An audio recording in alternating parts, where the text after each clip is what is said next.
नमस्कार दोस्तों, मेरे YouTube channel DS mathematics classes में आपका एक बार फिर से स्वागत है। आज का जो लेक्चर है वो BSc फाइनल ईयर मैथमेटिक्स के स्टूडेंट्स के लिए है, जिसमें ये हम पेपर सेकंड कॉम्प्लेक्स एनालिसिस की बात करेंगे। और ये जो लेक्चर है ये आपके कॉम्प्लेक्स एनालिसिस के पेपर के चैप्टर नंबर फर्स्ट का लेक्चर है, ठीक भाई। और ये लेक्चर आपके चैप्टर नंबर फर्स्ट का भी कौन सा लेक्चर है? 5th लेक्चर, ठीक भाई। इस लेक्चर के अंदर हम कॉम्प्लेक्स नंबर्स की एक और अन्य प्रॉपर्टी की बात करेंगे, जिसका नाम है आर्गुमेंट या फिर क्या नाम से एम्पलीट्यूड ऑफ कॉम्प्लेक्स नंबर, ठीक भाई।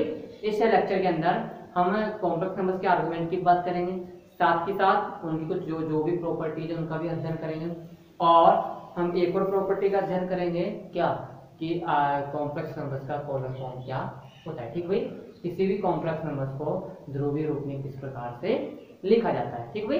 तो देखिए, आज के लेक्चर के स्टार्ट करने से पहले हम आपको बता देते हैं कि किसी भी कॉम्प्लेक्स नंबर्स का आर्गुमेंट या एम्पलीट्यूड क्या होता है, ठीक भाई। तो देखिए, आज के लेक्चर स्टार्ट करते हैं।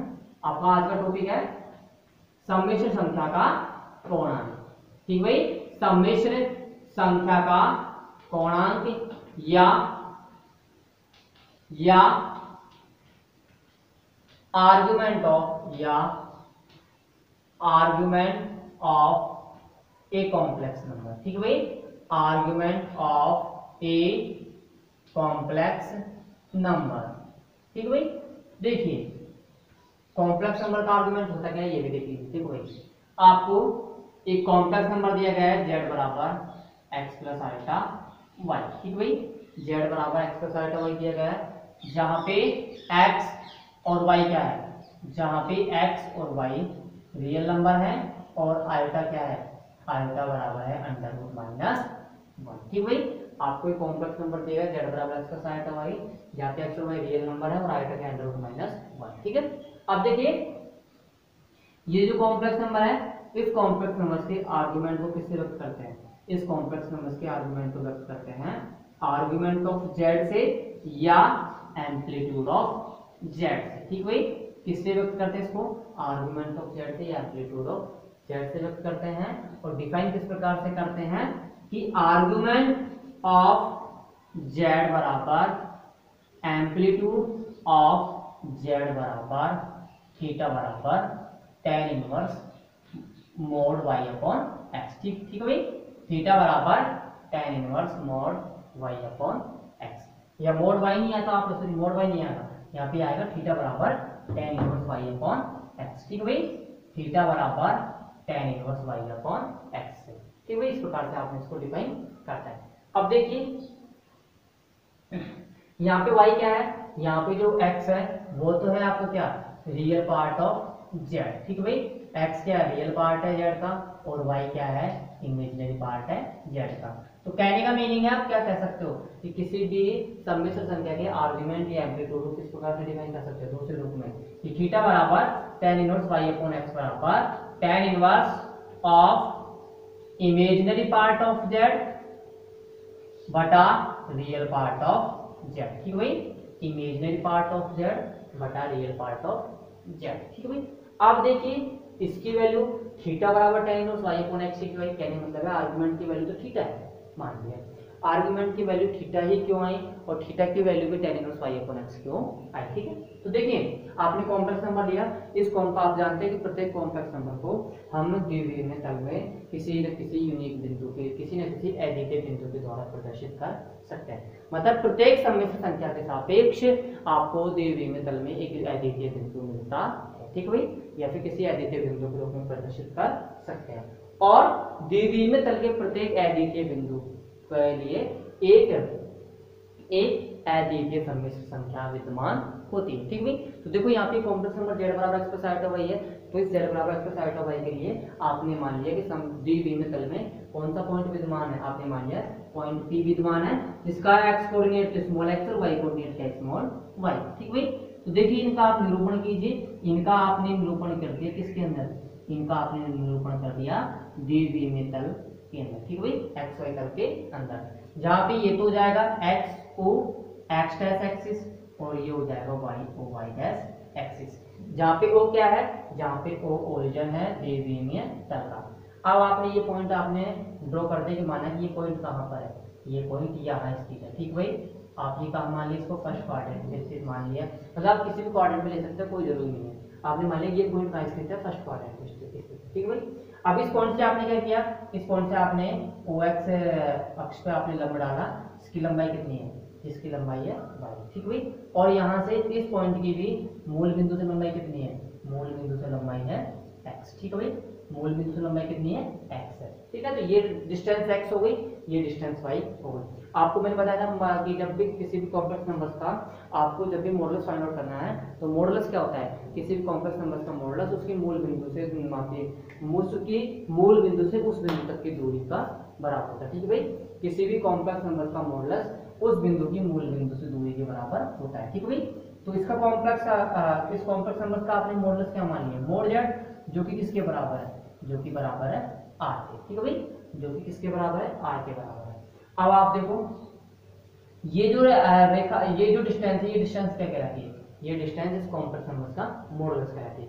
कहने मतलब है किसी भी सम्मिश्र संख्या का मापांक उसके उस बिंदु से या उसके उस बिंदु की मूल बिंदु से दूरी के बराबर होता है। किसी भी कॉम्प्लेक्स नंबर का मापांक उस बिंदु के साथ उस सम्मिश्र संख्या के सापेक्ष दी गई तल में जो बिंदु होता है उस बिंदु की मूल बिंदु से दूरी के बराबर होता है। ठीक है भाई, तो ये हो गया आपका r।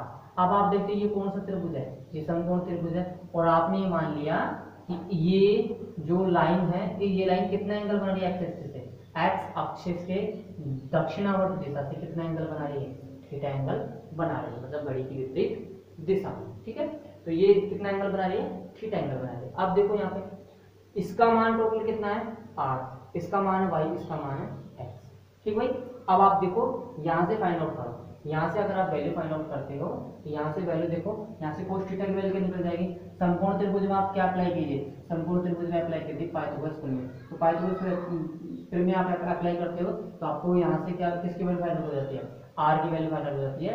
कारण बराबर क्या होता है, अंडर रूट लंब स्क्वायर प्लस आधार स्क्वायर। ठीक भाई, तो यहाँ से आप अन्य त्रिकोणमितीय फलन भी अप्लाई कर सकते हो कि यहाँ से cos थीटा की sin थीटा की वैल्यू क्या हो जाएगी, sin थीटा की वैल्यू देखो, यहाँ से आपको थीटा दे दिया और ये 90 डिग्री है, तो आप यहाँ से किस किस के मान निकाल सकते हैं, यहाँ से आप त्रिकोणमितीय फलन sin theta, cos theta, tan theta सभी का मान निकाल सकते हो। ठीक है भाई, तो tan थीटा का मान देखो क्या आ रहा है, यहाँ से tan थीटा का मान आ रहा है लंब बटा आधार। थीटा के सामने वाली भुजा लंब हो गई और ये वाली आधार हो गई। सबसे बड़ी भुजा कौन सी होती है, कर्ण होती है। तो tan थीटा बराबर क्या होगा, y गुणा, तो थीटा बराबर क्या हो जाएगा, थीटा बराबर हो जाएगा tan inverse y upon x। कहने मतलब है थीटा की वैल्यू यहाँ से आगे आपको पता चलेगा कि थीटा की वैल्यू कैसे आई।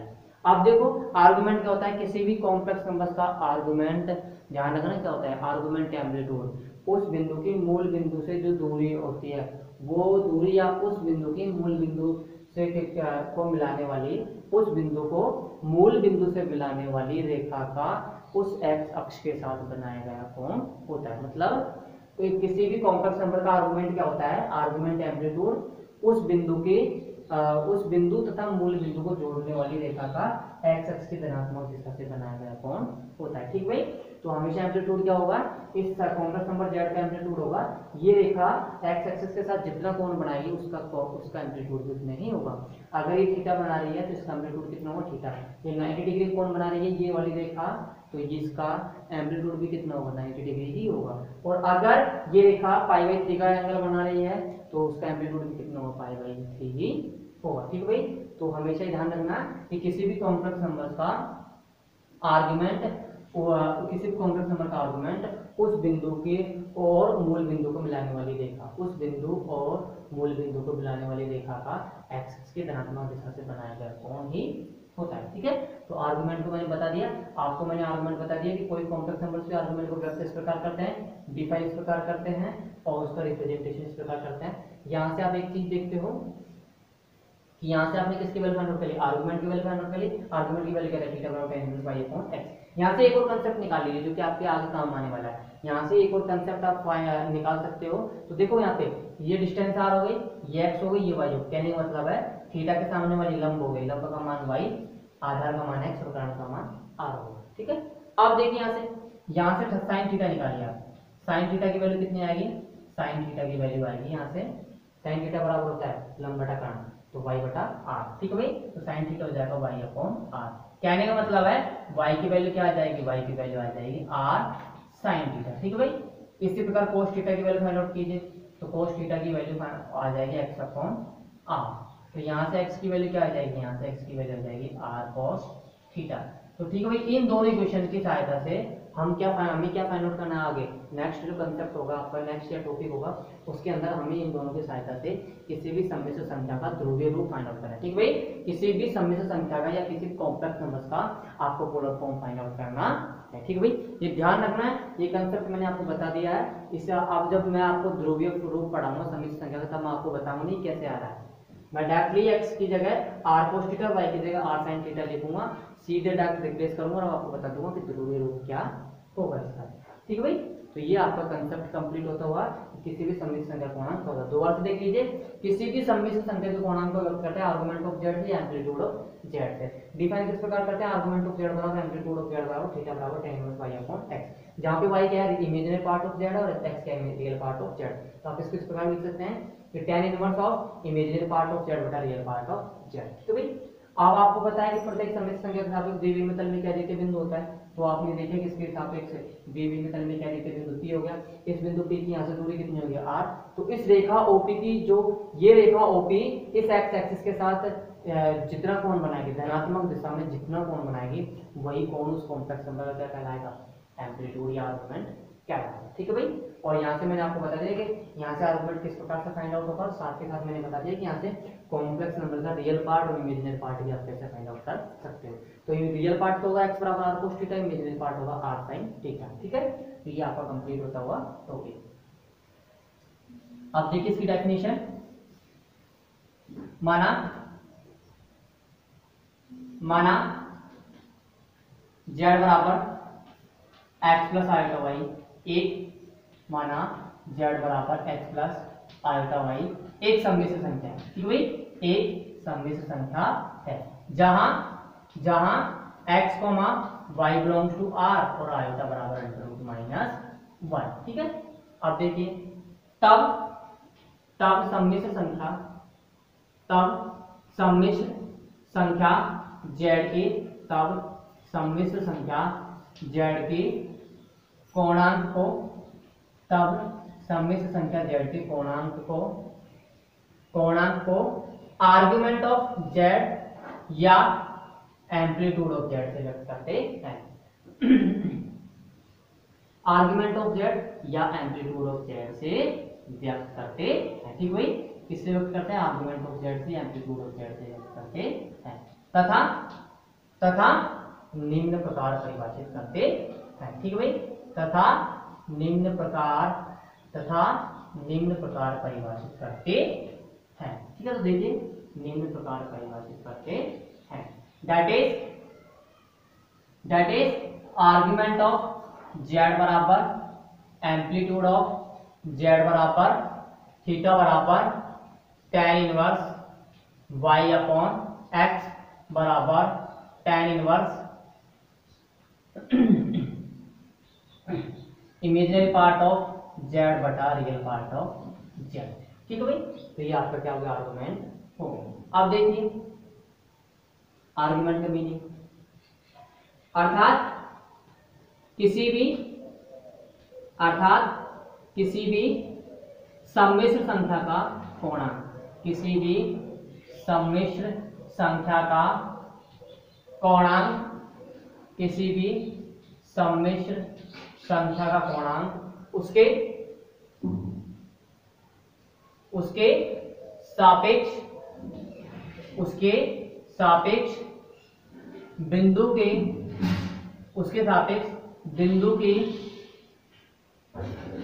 बिंदु की मूल बिंदु को मिलाने वाली रेखा, उसके सापेक्ष बिंदु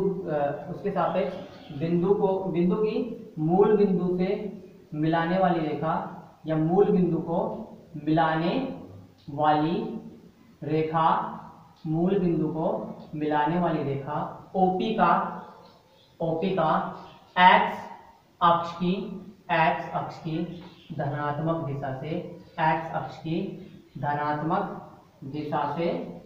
x अक्ष की धनात्मक दिशा से बनाया गया कोण होता है। ठीक भाई, एक्स अक्ष की धनात्मक दिशा से बनाया गया कोण होता है। ठीक भाई, एक्स अक्ष की धनात्मक दिशा से बनाया गया कोण होता है। ठीक है, और इसका आप ज्यामितीय निरूपण भी देख सकते हो। ठीक भाई, देखिए ज्यामितीय निरूपण क्या होगा इसका, ज्यामितीय निरूपण। ठीक है, ज्यामितीय निरूपण देख लीजिए, ये आपने एक्स और एक्स का एक्सिस ले ली। ठीक है भाई, ये आपने वाई और वाई डैश एक्सिस ले ली। ठीक भाई, और ये आपने ले लिया point P of X Y. ठीक है, जहां से ये डिस्टेंस हो गई वाई, ये हो गई एक्स और ये हो गई मॉड जेड बराबर आर और ये हो गया इसका एंगल। कहने का मतलब है उस कॉम्प्लेक्स नंबर्स के सापेक्ष द्विविमीय में तल में कोई ना कोई बिंदु होगा, वो बिंदु कौन सा होगा पी, और उस बिंदु पी को इस बिंदु ओ से मिलाने वाली रेखा एक्स अक्ष की धनात्मक दिशा के साथ जो कोण बनाएगी वही क्या कहलाएगा, इस कॉम्प्लेक्स नंबर्स का एम्पलीट्यूड या आर्गुमेंट कहलाएगा। ठीक है भाई, तो ये एक्स हो गई, ये वाई हो गई। यहाँ से आप क्या फाइंड आउट कर सकते हो, यहाँ से आप फाइंड आउट कर सकते हो, तो टेन थीटा की वैल्यू होगी वाई अपॉन एक्स। ठीक है भाई, तो थीटा बराबर क्या हो जाएगा, tan inverse Y upon X. ठीक है भाई, थीटा बराबर क्या हो जाएगा, tan inverse Y upon X. ठीक है, और यहाँ से x की वैल्यू क्या आ जाएगी, x की वैल्यू आ जाएगी r cos थीटा और y की वैल्यू आ जाएगी r sin थीटा। ठीक भाई, तो आप इसके साथ साथ उसके बाद ये चित्र बना सकते हैं। ठीक भाई, यहाँ से आपको पता चल ही रहा है कि थीटा की वैल्यू हमने कैसे फाइंड आउट करी और x और y की वैल्यू किस प्रकार से फाइंड आउट करी। ठीक भाई, तो ये आपका कंप्लीट होता हुआ आर्गुमेंट का टॉपिक। अब देखो एक नोट है इसके रिलेटेड आर्गुमेंट से, आर्गुमेंट से रिलेटेड एक और नोट है, तो नोट लिखिए हो, यदि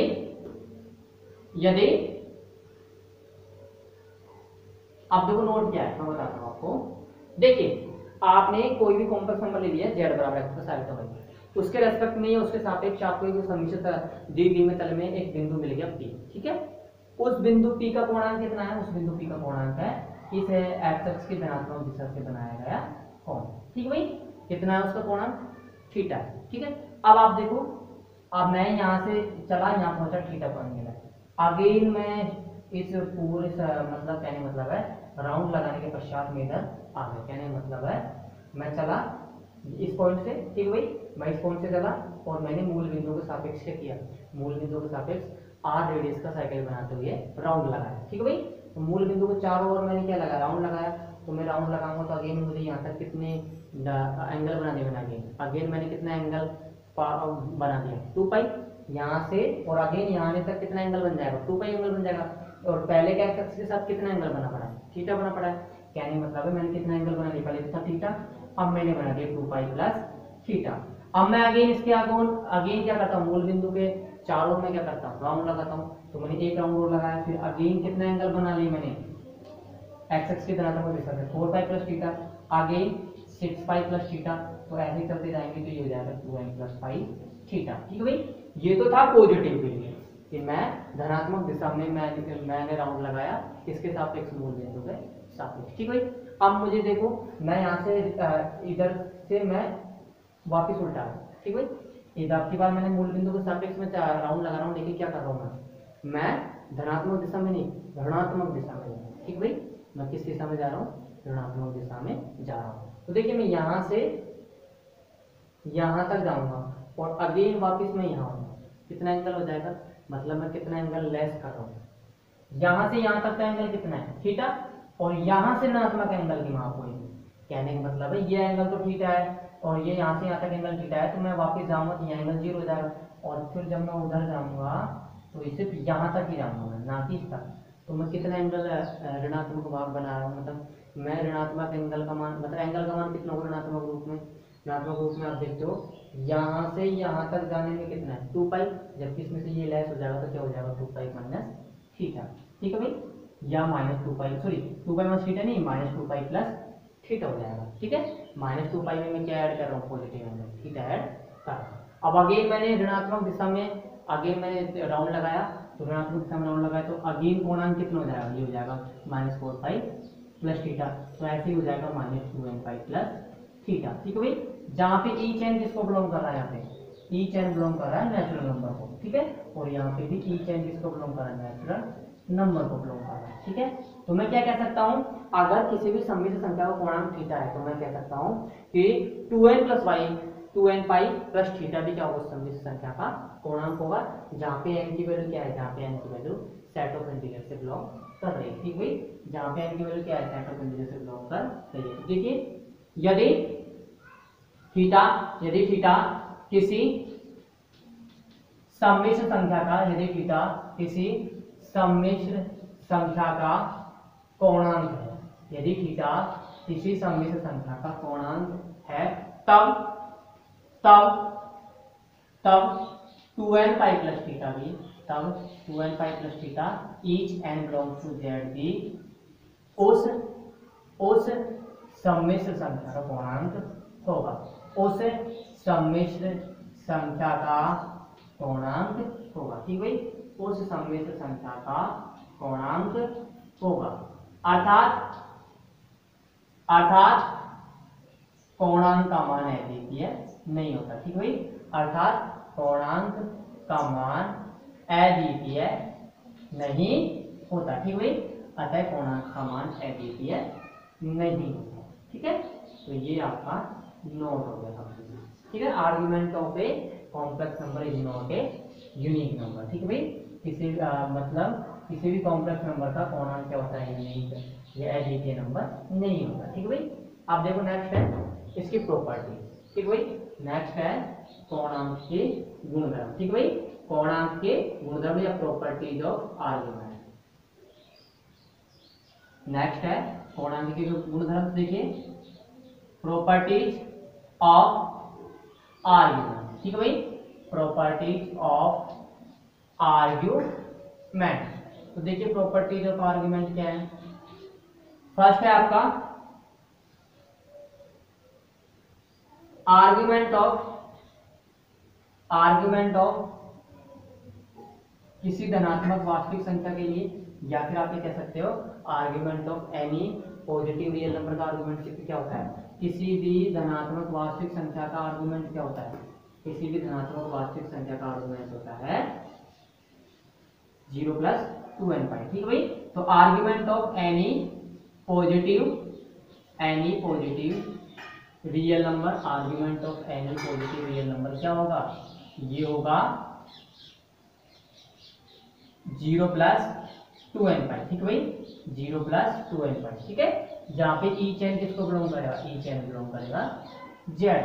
ठीक है, सेकंड है argument of any negative real number क्या होता है, किसी भी ऋणात्मक वास्तविक संख्या का, आर्गुमेंट क्या होता है, ये होता है पाई प्लस 2n पाई। ठीक है भाई, पाई प्लस 2n पाई, जहाँ पे ईच एन किसको बिलोंग करता है, जेड को। थर्ड आता है argument of Z plus argument of Z bar. ठीक है भाई, argument of Z plus argument of Z bar होता है 0 प्लस 2n पाई, जहाँ पे ईच एन किसको बिलोंग करता है, जेड को। ठीक है, फोर्थ आता है आर्गुमेंट ऑफ आयोटा वाई बराबर, आर्गुमेंट ऑफ आयोटा वाई बराबर होता है π/2 प्लस 2n पाई। ठीक है, कब, यदि y क्या हो 0 से बड़ा हो, और ये होता है -π/2 प्लस 2n पाई, कब, जब y का मान क्या हो 0 से छोटा हो। ठीक है, ये आपका हो गया। उसके पश्चात नेक्स्ट आता है argument of Z minus argument of Z bar होता है +-π/2 plus 2n pi. Each n किसको बिलोंग कर रहा है, जेड को। ठीक है, नेक्स्ट आता है 6 आर्गुमेंट ऑफ जेड बार बराबर minus argument of 1/z, argument of 1/z बराबर माइनस आर्गुमेंट ऑफ जेड। ठीक है भाई, मतलब किसी भी कॉम्प्लेक्स नंबर के कंजुगेट का आर्गुमेंट किसके बराबर होता है, उस कॉम्प्लेक्स नंबर के आर्गुमेंट का नेगेटिव होता है। ठीक है, तो उसके पश्चात आता है 7 argument of Z to the power N किसके बराबर होता है, एन आर्गुमेंट ऑफ जेड के बराबर। ठीक है, फिर नेक्स्ट आता है 8 argument of Z1 into Z2 होता है argument of Z1 plus argument of Z2 plus 2n पाई। ठीक है भाई, प्लस 2n पाई, जहां पे ईच एन किसको बिलोंग कर रहा है, Z। ठीक है, नेक्स्ट आता है 9 argument of Z1 upon Z2 बराबर होता है argument of Z1 minus argument of Z2 plus 2n पाई, जहां पे ईच एन किसको बिलोंग करता है, ईच एन बिलोंग करता है Z को। नेक्स्ट आता है argument of Z1 into Z2 into Z3 into Zn बराबर argument of Z1 plus argument of Z2 plus dot dot dot argument of Zn plus 2n पाई। ठीक है भाई, जहां पे ईच एन किसको बिलोंग कर रहा है, Z को।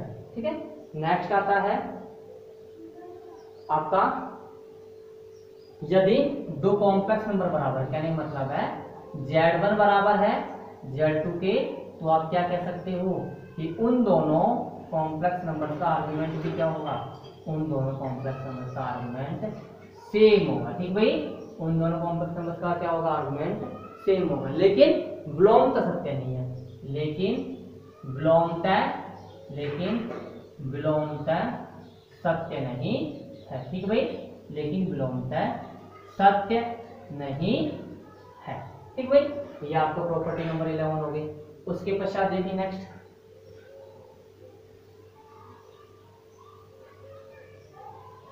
आर्ग्यूमेंट ऑफ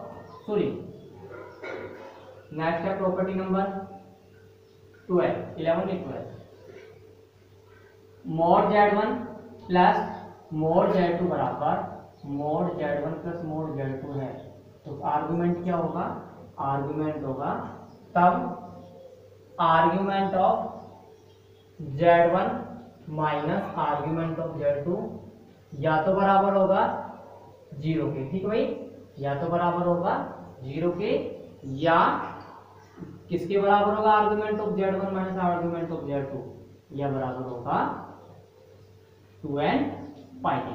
मतलब दोनों का डिफरेंस किसके बराबर होगा, 2n पाई के, जहां पे ईच एन किसको बिलोंग कर रहा है, Z।